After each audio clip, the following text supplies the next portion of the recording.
balas dendam istri kepada mantan suami yang telah membuangnya. Sore itu, udara di Jakarta terasa lebih berat dari biasanya. Panas matahari masih menyengat meski jarum jam sudah menunjuk pukul 5 sore. Aku duduk di meja kerja kecil di sudut butikku, mengamati potongan-potongan kain batik yang tersebar di atas meja. Setiap helai kain itu adalah bagian dari ceritaku, potongan kecil kenangan yang membantuku bertahan hidup setelah kehancuran 5 tahun lalu. Namaku Siska, seorang perempuan berusia 35 tahun yang mencoba membangun kembali hidupnya dari nol. Butik kecil ini adalah hasil dari semua usaha dan air mataku selama bertahun-tahun. Butik ini terletak di sebuah gang kecil di daerah Tebet, Jakarta Selatan. Tempatnya tidak terlalu besar, tapi cukup nyaman untuk pelanggan yang ingin melihat koleksi baju tradisional Indonesia dengan sentuhan modern. Aku memilih lokasi ini karena dekat dengan rumah kontrakanku, sebuah rumah sederhana satu lantai dengan halaman kecil di belakang. Di halaman itulah aku sering duduk sendirian, menikmati segelas teh hangat sembari merenung tentang hidup yang terus berjalan meski aku kadang merasa tertinggal. Aku bukan orang yang suka mengeluh, tapi ada hari-hari ketika rasa sakit masa lalu tiba-tiba muncul tanpa permisi.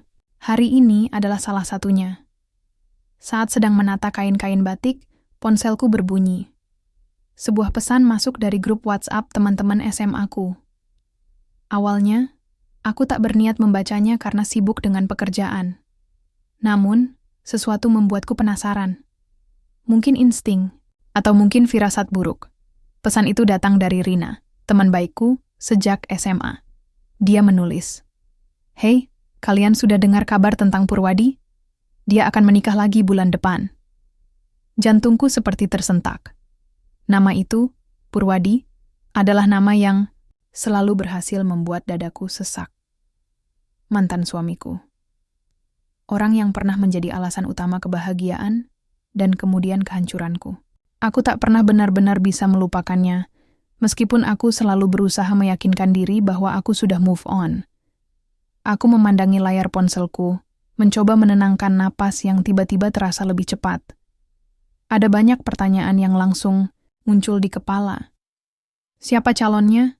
Apakah dia bahagia? Dan yang paling penting, bagaimana perasaanku tentang ini? Kami menikah 8 tahun lalu, di usia mudaku yang baru 27 tahun. Saat itu, aku pikir Purwadi adalah pria sempurna, tampan, ambisius, dan selalu punya rencana besar untuk masa depan kami. Tapi ternyata, di balik senyum manis dan kata-kata romantisnya, ada egoisme yang akhirnya merusak segalanya. Setelah 3 tahun pernikahan, dia meninggalkan aku dengan alasan yang hingga kini masih kabur dalam ingatanku. Katanya dia butuh ruang. Katanya dia ingin fokus pada karir. Tapi sebenarnya, aku tahu persis apa yang terjadi. Dia hanya terlalu egois untuk tetap tinggal bersamaku. Setelah perceraian itu, aku jatuh ke titik terendah dalam hidupku. Aku kehilangan pekerjaanku sebagai desainer di sebuah perusahaan fashion besar karena stres berkepanjangan. Aku juga kehilangan banyak teman karena mereka memihak Purwadi. Semua orang tampaknya lebih memilih mendukung pria tampan dan karismatik daripada perempuan yang terlalu lemah untuk bertahan dalam pernikahan.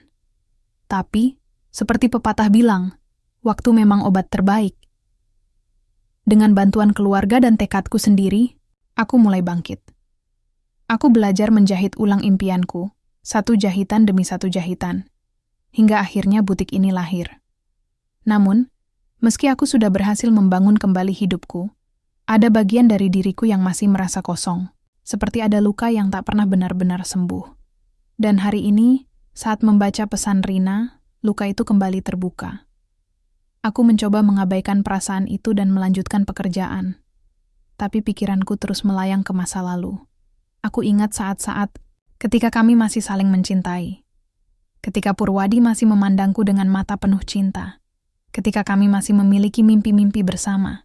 Lalu, aku ingat juga saat-saat ketika dia berubah. Ketika ambisinya mulai mengalahkan segalanya.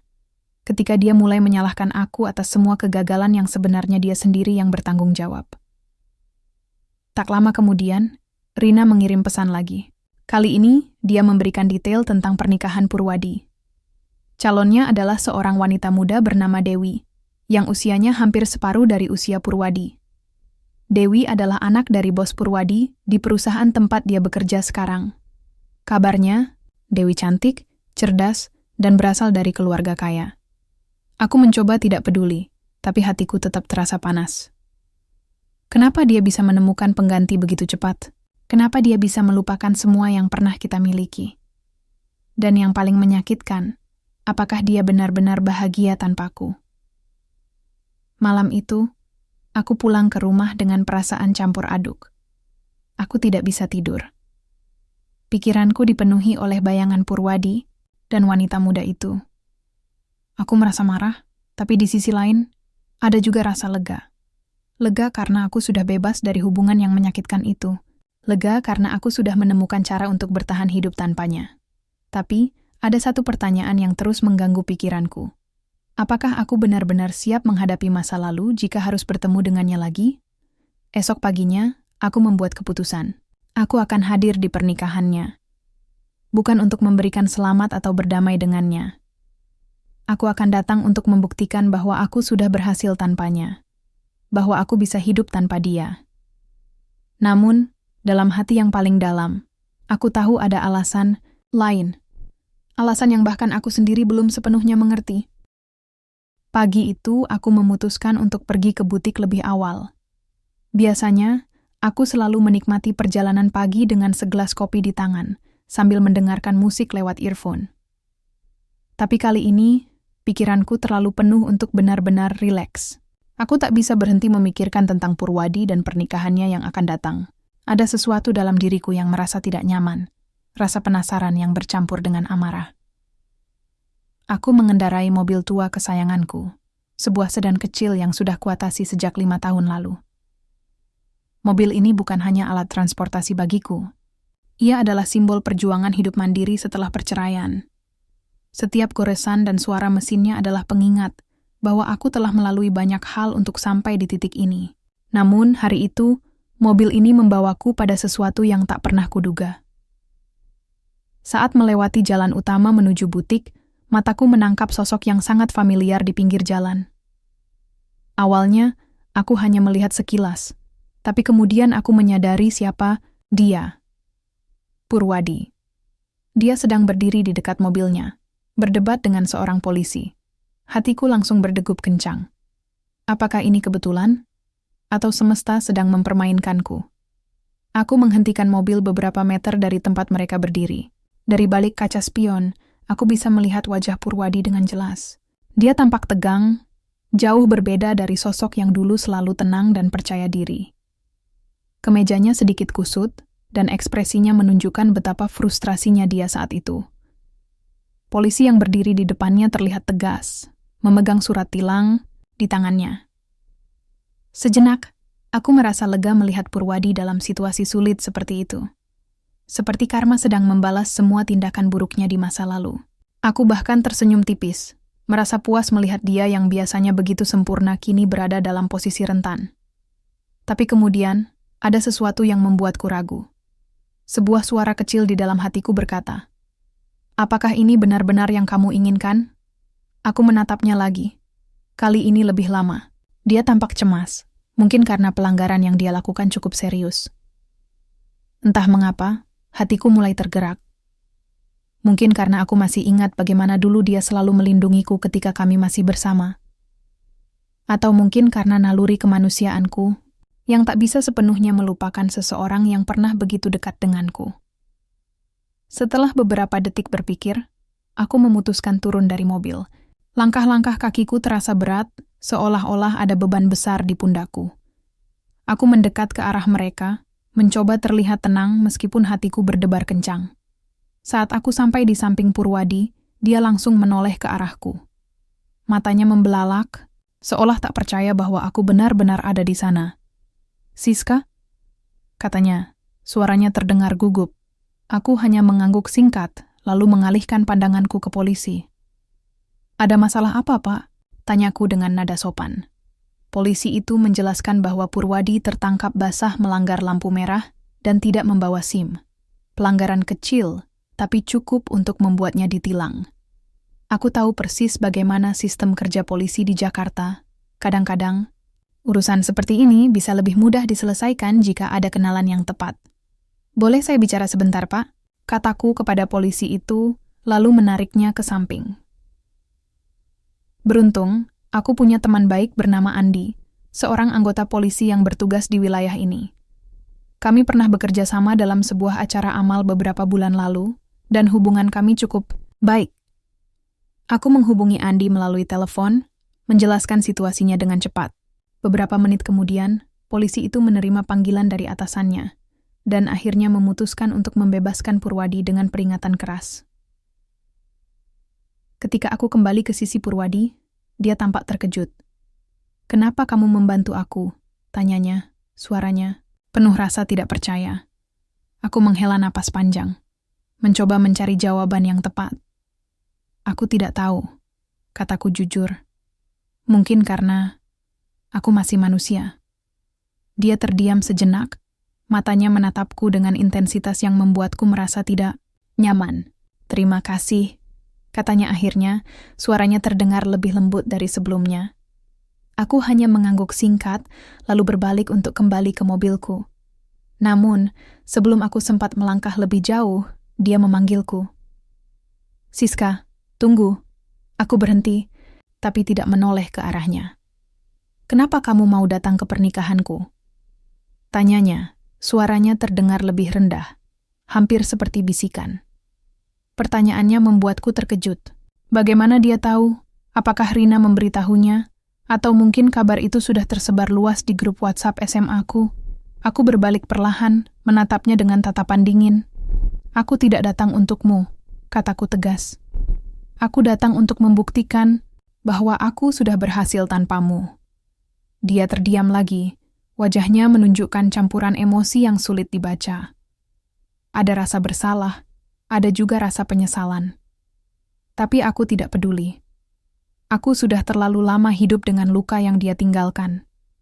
"Kita lihat saja nanti," katanya akhirnya, suaranya terdengar hambar. Aku tidak menjawab. Aku hanya masuk ke mobilku dan melajukan kendaraan itu secepat mungkin, meninggalkan Purwadi dan semua kenangan buruk yang datang bersamanya. Namun, saat aku duduk sendirian di balik kemudi, aku merasakan sesuatu yang aneh. Ada perasaan lega yang tak terduga setelah membantunya.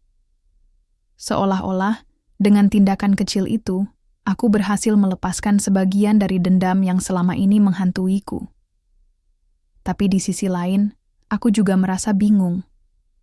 Apakah ini artinya aku masih memiliki perasaan padanya? Atau apakah ini hanya naluri kemanusiaan yang tak bisa aku hindari? Pertanyaan-pertanyaan itu terus mengganggu pikiranku sepanjang perjalanan ke butik. Aku tahu satu hal pasti. Pertemuan tak terduga itu telah mengubah sesuatu dalam diriku. Sesuatu yang mungkin belum sepenuhnya aku pahami. Hari-hari setelah pertemuan tak terduga dengan Purwadi berlalu tanpa banyak perubahan di permukaan. Aku mencoba kembali ke rutinitas normal, menghabiskan waktu di butik untuk menata koleksi batik baru dan melayani pelanggan. Tapi dalam hatiku, ada sesuatu yang terus mengganggu. Rasa penasaran yang tak bisa aku abaikan. Aku tahu, membantu Purwadi saat dia ditilang polisi bukanlah hal yang seharusnya aku lakukan. Aku sudah meyakinkan diri bahwa itu adalah tindakan naluri kemanusiaan belaka, tidak lebih. Namun, kenapa perasaanku justru semakin bergejolak? Kenapa aku mulai merenung tentang masa lalu dan mempertanyakan apa yang sebenarnya terjadi antara kami? Setiap kali aku mencoba fokus pada pekerjaan, pikiranku selalu kembali ke satu pertanyaan besar. Apakah pernikahannya dengan Dewi benar-benar didasarkan pada cinta? Atau ada alasan lain di balik semua ini? Pertanyaan itu terus menghantui, hingga akhirnya aku memutuskan untuk mencari jawaban sendiri. Malam itu, setelah butik tutup, aku duduk di depan laptopku dengan segelas teh hangat. Jari-jariku bergerak cepat di atas keyboard, mencari informasi tentang Purwadi dan calon istrinya, Dewi. Awalnya, aku hanya ingin tahu sedikit tentang latar belakang mereka. Namun, semakin dalam aku mencari, semakin banyak rahasia yang mulai terungkap. Dari media sosial, aku menemukan bahwa Dewi adalah anak tunggal dari Bapak Santoso, seorang pengusaha besar di Jakarta yang memiliki beberapa perusahaan ternama. Dia juga sering muncul di acara-acara sosial elit, dengan penampilan yang sempurna dan gaya hidup yang glamor. Tapi yang paling mengejutkanku adalah hubungan Dewi dengan Purwadi. Dari beberapa foto yang tersebar, tampaknya mereka jarang terlihat mesra. Bahkan, dalam beberapa unggahan, Dewi terlihat lebih seperti asisten pribadi daripada calon istri. Namun, rahasia terbesar datang ketika aku menemukan sebuah artikel lama di salah satu situs berita bisnis. Artikel itu membahas tentang promosi Purwadi sebagai manajer senior di perusahaan milik Bapak Santoso. Promosi itu terjadi hanya beberapa bulan setelah perceraiannya denganku. Aku ingat betul, saat itu dia sering meminta uang tambahan untuk kebutuhan karier. Ternyata, ambisinya bukan hanya soal jabatan, melainkan juga tentang mendekati keluarga bosnya. Rahasia ini membuatku marah. Aku mulai menyadari bahwa pernikahan Purwadi dengan Dewi bukanlah tentang cinta, melainkan strategi untuk memperkuat posisinya di perusahaan. Bagiku, ini adalah penghinaan terbesar. Dia meninggalkan aku karena ambisi karier, dan sekarang dia bahkan siap mengorbankan wanita lain demi tujuan yang sama. Esok harinya, aku bertemu dengan Rina di sebuah kedai kopi kecil di dekat butik. Rina adalah teman baikku sejak SMA, dan dia juga mantan rekan kerja Purwadi. Aku memutuskan untuk membicarakan apa yang aku temukan dengannya, berharap dia bisa memberikan perspektif lain. "Siska, kamu yakin mau cari tahu lebih jauh?" tanya Rina. Setelah aku menjelaskan semuanya, matanya penuh dengan kekhawatiran. "Aku harus tahu, Rin," kataku tegas. "Ini bukan cuma soal dia, tapi juga tentang aku. Aku perlu tahu apa yang sebenarnya terjadi." Rina menghela napas panjang sebelum akhirnya berbicara. "Baiklah, kalau begitu aku akan ceritakan sesuatu yang sebenarnya sudah lama ingin aku bilang padamu." Dia mengambil napas dalam-dalam, lalu mulai bercerita. Menurut Rina, Purwadi pernah melakukan sesuatu yang sangat buruk selama kami masih menikah. Saat aku sedang berjuang untuk mendapatkan promosi sebagai desainer senior di perusahaan fashion tempat aku bekerja dulu, Purwadi diam-diam mendekati atasan lamaku dan meminta agar aku tidak dipromosikan. Alasannya, dia takut aku akan menjadi terlalu sibuk dan tidak punya waktu untuknya. "Kenapa kamu tidak memberitahuku ini sebelumnya?" tanyaku, suaraku bergetar karena amarah. "Aku takut kamu akan semakin terluka," jawab Rina pelan. "Tapi sekarang, aku rasa kamu sudah cukup kuat untuk tahu." Aku terdiam, mencoba mencerna semua informasi ini. Hatiku terasa seperti dihantam palu godam. Semua yang telah aku korbankan selama pernikahan, semua kesempatan yang aku lewatkan, ternyata sia-sia. Purwadi tidak hanya meninggalkan aku karena egoismenya, tetapi dia juga secara aktif menghancurkan karierku demi kepentingannya sendiri. Pulang dari kedai kopi, aku duduk di halaman belakang rumah, menatap langit malam yang gelap. Pikiranku dipenuhi oleh rasa marah, sakit, dan kebencian yang luar biasa. Aku tak pernah membayangkan bahwa Purwadi bisa sekejam itu. Tapi di tengah semua emosi itu, ada satu ide yang mulai muncul di benakku. Jika Purwadi bisa menggunakan orang lain untuk keuntungannya sendiri, kenapa aku tidak bisa melakukan hal yang sama? Mungkin sudah waktunya aku membalas dendam. Beberapa hari kemudian, aku mulai merencanakan tindakan balas dendamku. Aku tahu bahwa Bapak Santoso sangat menjaga reputasi keluarganya. Jika dia tahu bahwa Purwadi hanya menggunakan Dewi untuk karier, pernikahan itu pasti akan dibatalkan. Dan aku, sebagai mantan istri Purwadi, adalah orang yang paling tahu rahasia ini. Aku memutuskan untuk menghubungi Bapak Santoso melalui email anonim. Dengan hati-hati, aku menulis pesan yang berisi informasi tentang hubungan Purwadi dan Dewi, serta motivasi sebenarnya di balik pernikahan mereka. Aku tidak menyebutkan nama lengkapku, hanya menulis bahwa aku adalah seseorang yang peduli pada kebahagiaan Dewi. Setelah mengirim email itu, aku merasa lega. Untuk pertama kalinya dalam bertahun-tahun, aku merasa memiliki kendali atas situasi. Aku membayangkan bagaimana Purwadi akan panik ketika pernikahannya dibatalkan. Aku membayangkan bagaimana dia akan merasakan sebagian kecil dari rasa sakit yang telah dia berikan padaku. Namun, di balik rasa puas itu, ada juga rasa bersalah yang samar. Apakah aku benar-benar ingin merusak hidup orang lain demi balas dendam? Apakah ini yang seharusnya aku lakukan? Pertanyaan-pertanyaan itu terus menghantuiku hingga malam menjelang. Aku tahu, apapun hasil dari tindakanku, ini akan menjadi titik balik dalam hidupku. Minggu-minggu setelah aku mengirim email anonim kepada Bapak Santoso, aku hidup dalam ketegangan. Setiap kali ponselku berbunyi, jantungku langsung berdebar kencang. Aku menanti kabar bahwa pernikahan Purwadi dengan Dewi dibatalkan, bahwa rencana balas dendamku berhasil seperti yang aku harapkan. Namun, hari demi hari berlalu tanpa ada tanda-tanda bahwa sesuatu telah berubah. Aku mencoba tetap sibuk dengan pekerjaan di butik untuk melupakan kecemasanku. Tapi meski aku terlihat fokus menjahit atau melayani pelanggan, pikiranku selalu kembali ke satu pertanyaan. Apakah email itu sampai ke tangan Bapak Santoso? Dan jika iya, kenapa belum ada reaksi apapun? Ketika akhirnya kabar itu datang, aku sama sekali tidak siap untuk apa yang akan terjadi. Suatu sore, saat aku sedang merapikan koleksi batik di etalase butik, ponselku berbunyi. Sebuah pesan masuk dari Rina. Aku membukanya dengan hati-hati, takut mendengar kabar buruk. Tapi yang aku temukan justru membuatku terkejut. Siska, kamu sudah dengar? Pernikahan Purwadi tetap dilanjutkan. Tapi ada yang aneh, Bapak Santoso malah mempercepat tanggal pernikahan mereka. Jemariku gemetar saat membaca pesan itu. Aku harus membacanya 2 kali untuk memastikan aku tidak salah paham. Bagaimana bisa ini terjadi? Bukankah aku sudah memberikan informasi yang cukup untuk membuat Bapak Santoso ragu tentang niat Purwadi? Kenapa malah sebaliknya? Aku segera menelepon Rina untuk mendapatkan penjelasan lebih lanjut. Suaranya terdengar cemas ketika dia menjawab panggilanku. Sepertinya Bapak Santoso benar-benar ingin Purwadi menjadi bagian dari keluarganya, kata Rina. Menurut rumor, dia bilang Purwadi adalah investasi yang baik untuk masa depan perusahaannya. Jadi, meskipun ada keraguan tentang hubungan Purwadi dan Dewi, dia memutuskan untuk tetap melanjutkan pernikahan. Aku terdiam, mencoba mencerna semua informasi ini. Hatiku dipenuhi oleh campuran emosi, amarah, frustrasi, dan rasa bersalah yang semakin besar. Aku telah mencoba membalas dendam, tapi ternyata balas dendamku tidak hanya gagal. Aku bahkan mungkin telah menyebabkan Dewi terperangkap dalam situasi yang lebih buruk. Kenapa aku melakukan ini? Gumamku pelan, hampir tanpa sadar. Aku tahu kamu marah, Siska, kata Rina lembut. Tapi mungkin ini bukan cara yang tepat untuk menyelesaikan masalahmu.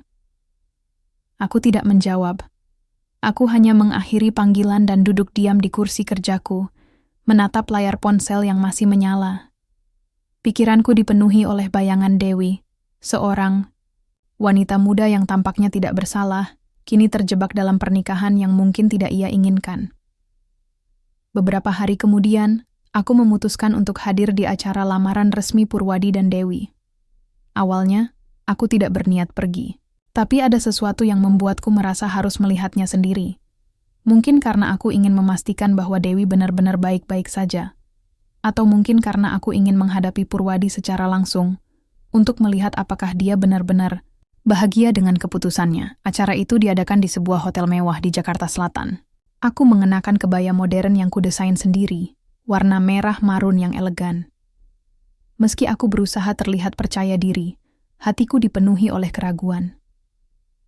Apa yang akan aku katakan kepada Purwadi? Apa yang akan aku lakukan jika Dewi bertanya padaku tentang masa laluku dengan suaminya? Saat aku memasuki ruangan, suasana begitu ramai. Musik tradisional mengalun dari sudut ruangan, dan para tamu saling bercakap-cakap dengan riang. Aku mencari-cari sosok Purwadi di antara kerumunan, hingga akhirnya mataku menangkapnya. Dia sedang berdiri di samping Dewi, mengenakan setelan jas hitam yang membuatnya tampak lebih mapan daripada dulu.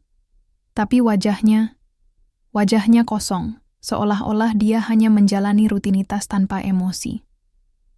Aku menghampiri mereka dengan langkah yang mantap, meski hatiku berdebar kencang.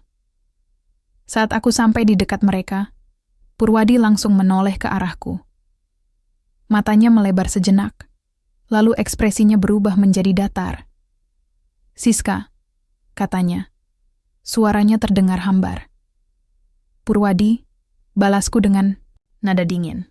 Lalu aku mengalihkan pandanganku ke Dewi, yang tampak sedikit gugup. Dan ini Dewi, kan? Dewi tersenyum tipis, tangannya yang berada di sisi tubuhnya tampak sedikit gemetar. Iya, Mbak, katanya pelan. Aku memaksakan senyum kecil. Selamat ya, semoga kalian berbahagia. Purwadi menatapku dengan intensitas yang sulit dibaca. Terima kasih sudah datang, katanya. Suaranya terdengar seperti bisikan. Aku tidak menjawab. Aku hanya mengangguk singkat, lalu berbalik untuk meninggalkan mereka. Tapi saat aku berjalan menjauh, aku mendengar suara Dewi yang memanggilku. Mbak Siska, tunggu, katanya. Aku berhenti dan berbalik perlahan. Dewi menghampiriku dengan langkah yang ragu-ragu. Maaf, Mbak. Apa Mbak kenal baik dengan Mas Purwadi? Pertanyaannya membuatku terkejut. Aku tidak tahu harus menjawab apa.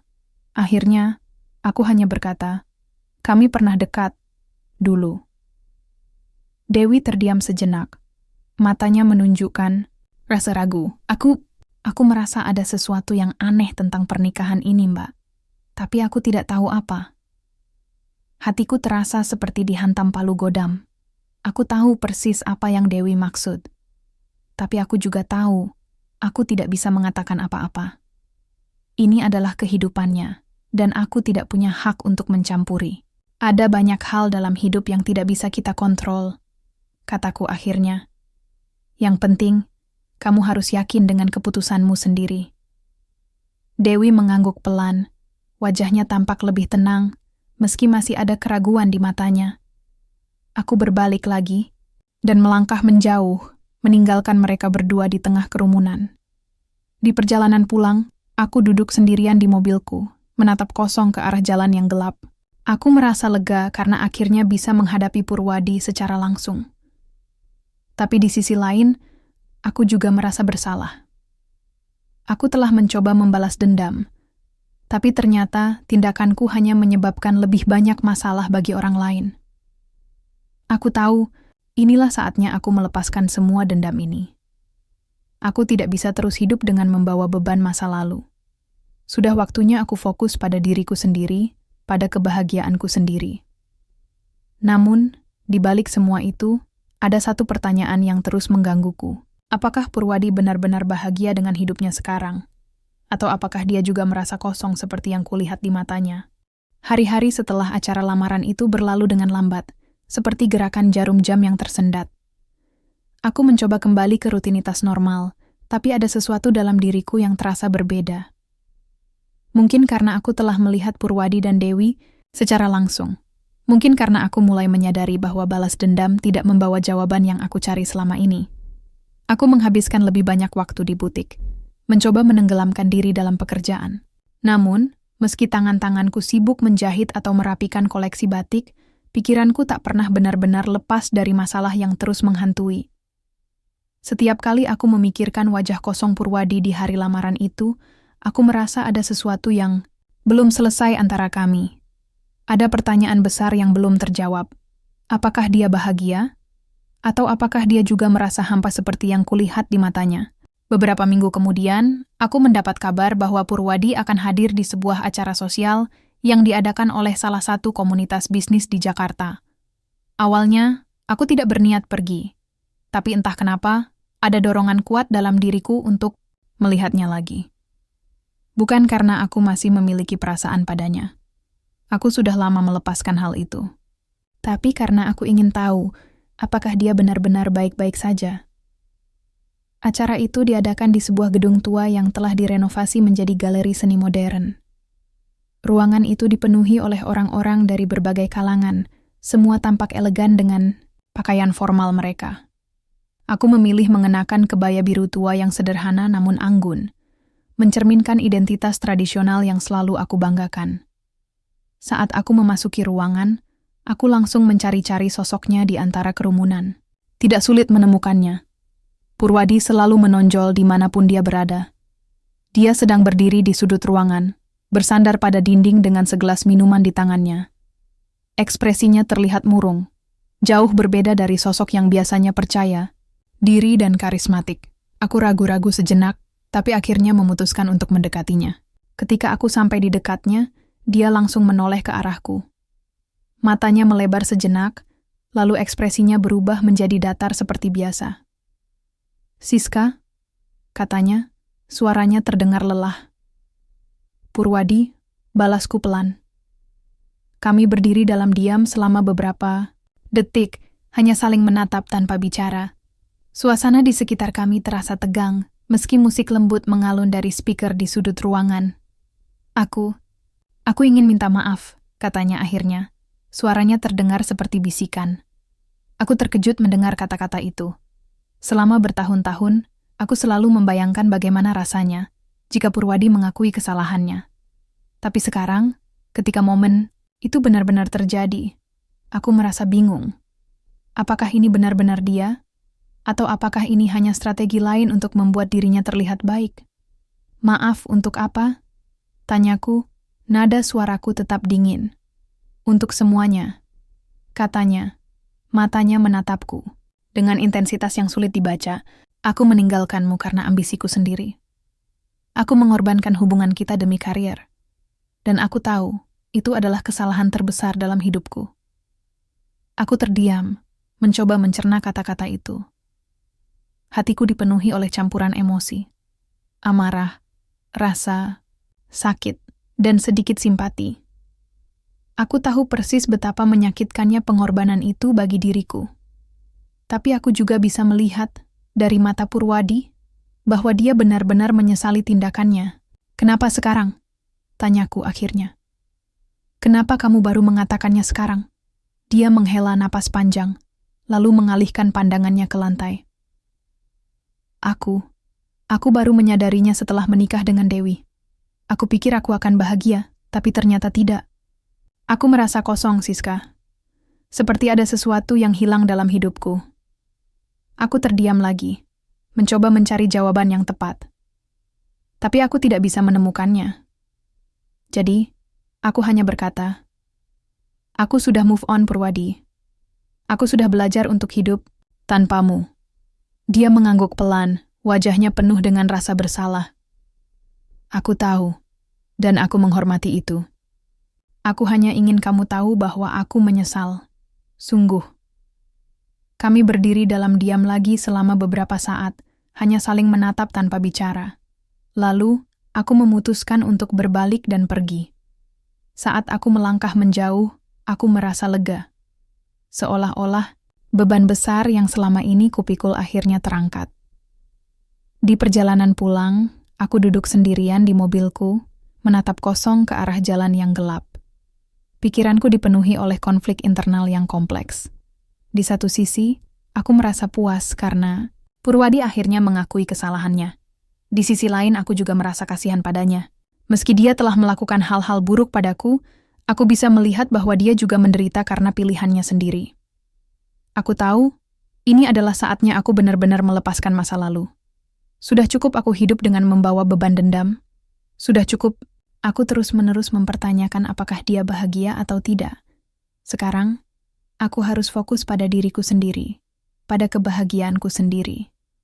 Namun, ada satu hal yang aku sadari. Pengampunan bukan tentang melupakan. Pengampunan adalah tentang membebaskan diri dari beban masa lalu, agar aku bisa melangkah maju tanpa terus-menerus terjebak dalam siklus amarah dan penyesalan. Esok harinya, aku kembali ke butik dengan perasaan yang lebih ringan. Aku memutuskan untuk mulai fokus pada hal-hal positif dalam hidupku. Aku mulai merencanakan koleksi baru yang lebih berani dan inovatif, sesuatu yang mencerminkan transformasi yang sedang aku alami. Aku juga mulai membuka diri untuk hubungan baru, meskipun aku tahu itu tidak akan mudah. Ada satu hal yang aku yakini sekarang. Kebahagiaan tidak datang dari balas dendam atau pengakuan orang lain. Kebahagiaan datang dari dalam diri sendiri, dari kemampuan untuk melepaskan dan melanjutkan hidup dengan damai. Beberapa bulan setelah pertemuan terakhirku dengan Purwadi, hidupku mulai berubah dengan cara yang tak pernah aku duga sebelumnya. Aku tidak lagi memikirkan masa lalu atau merenung tentang apa yang mungkin terjadi jika keputusan-keputusan di masa lalu berjalan berbeda. Aku sudah melepaskan semua itu, semua rasa sakit, amarah, dan penyesalan. Yang tersisa hanyalah tekad untuk melanjutkan hidup dengan damai dan bahagia. Butikku semakin berkembang. Aku mulai mendapatkan lebih banyak pelanggan dari kalangan elit Jakarta. Bahkan beberapa selebriti lokal mulai memesan koleksi batik buatanku. Tapi yang paling membuatku bangga adalah bagaimana butik ini bukan hanya menjadi sumber penghasilan, melainkan juga tempatku mengekspresikan diri. Setiap jahitan dalam kain-kain batik yang kubuat adalah cerita tentang perjalanan hidupku, tentang kegagalan, perjuangan, dan akhirnya harapan baru. Namun, ada satu hal yang masih kurang dalam hidupku, hubungan. Bukan karena aku kesepian, tapi karena aku tahu bahwa cinta adalah salah satu hal yang membuat hidup lebih indah.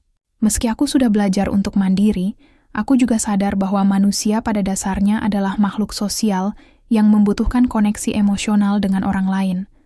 Suatu sore, saat aku sedang menata etalase butik, seorang pria masuk dengan langkah yang tenang. Dia mengenakan baju batik tradisional dengan potongan modern, sesuatu yang jarang kulihat di orang-orang seusianya. Rambutnya rapi dan senyumnya lembut namun hangat. Ada sesuatu dalam dirinya yang langsung menarik perhatianku. "Selamat sore," katanya dengan suara yang ramah. "Saya mencari kain batik untuk proyek seni saya." Aku membalas senyumnya dan mengenalkan diri. Namanya Aditya, seorang seniman batik yang bekerja di sebuah studio kecil di daerah Kemang. Dia menjelaskan bahwa dia sedang mencari inspirasi untuk koleksi barunya, dan setelah mendengar tentang butikku dari teman-temannya, dia memutuskan untuk datang langsung. Kami berbincang cukup lama tentang seni batik, tentang bagaimana kain-kain tradisional Indonesia bisa menjadi simbol keindahan budaya kita. Aditya memiliki pandangan yang sangat mendalam tentang seni, dan aku bisa melihat betapa ia mencintai pekerjaannya. Di matanya ada cahaya yang sama, seperti yang sering aku lihat di cermin ketika aku sedang bekerja di butik. Setelah pertemuan itu, kami mulai bertemu lebih sering. Kadang-kadang, dia datang ke butik untuk membahas desain baru. Lain kali, kami bertemu di kedai kopi kecil dekat studio miliknya untuk berdiskusi tentang tren fashion modern yang bisa dikombinasikan dengan elemen tradisional. Hubungan kami berkembang perlahan tapi pasti, tanpa tekanan atau ekspektasi berlebihan. Aditya berbeda dari Purwadi. Dia tidak ambisius secara berlebihan, tidak egois, dan selalu menghargai pendapat orang lain. Dia mendengarkanku dengan penuh perhatian, sesuatu yang jarang aku dapatkan dari orang-orang di sekitarku. Dengan Aditya, aku merasa nyaman menjadi diriku sendiri, tanpa harus berpura-pura menjadi orang lain. Namun, meski aku mulai membuka hati untuk Aditya, ada bagian dari diriku yang masih ragu. Apakah aku benar-benar siap untuk memulai hubungan baru? Apakah aku sudah sepenuhnya melupakan Purwadi? Pertanyaan-pertanyaan itu terus menghantuiku hingga suatu malam, saat aku duduk di halaman belakang rumahku bersama Aditya. "Mengapa kamu selalu terlihat seperti ada sesuatu yang mengganggumu?" tanyanya tiba-tiba.